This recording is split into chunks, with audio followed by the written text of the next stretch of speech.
असासजात reference case की समाअत एहतसाब अदालत ने महफूज किया हुआ फैसला सुना दिया। अकाउंट्स बहाल कर दिए जाए। अदालत ने हजवेरी ट्रस्ट के अकाउंट बहाल कर दिए। एक अहम खबर आप तक पहुंचा रहे, आपको बताएं अदालत ने हजवेरी अकाउंट्स के बहाल कर दिए। अकाउंट की रकम फलाही मंसूबों पर खर्च की जा सकती है। अदालत का इस्तफसार एहतसाब अदालत ने साबिक वज़ीर खजाना इसहाक डार के जेर सरपरस्ती चलने वाले फलाही अदारों हजवेरी ट्रस्ट और हजवेरी फाउंडेशन के अकाउंट्स खोलने से मुतालिक दरख्वास्त पर फैसला महफूज कर लिया था और वो फैसला सुना दिया गया। आपको बताएं कि फैसला सुनाया गया है कि अकाउंट्स बहाल कर दिए जाए। हमारे साथ मौजूद है जमीर हुसैन जमीर, उनसे मजीद तफसीलात जानेंगे। जी जमीर हुसैन जमीर, अपडेट कीजिएगा, क्या तफसीलात हैं आपके पास?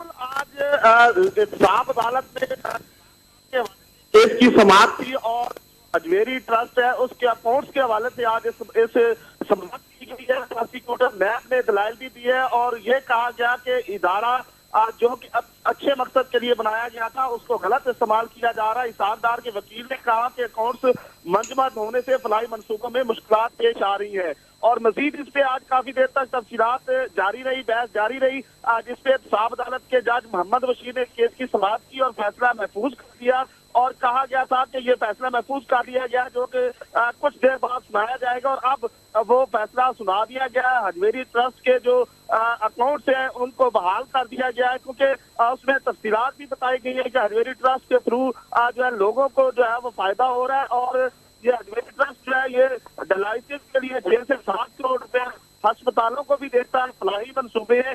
इसके लिए आज जो ये फैसला महफूज किया गया था जो कि सुना दिया गया और उसके अकाउंट्स बहाल कर दिए गए हैं। जी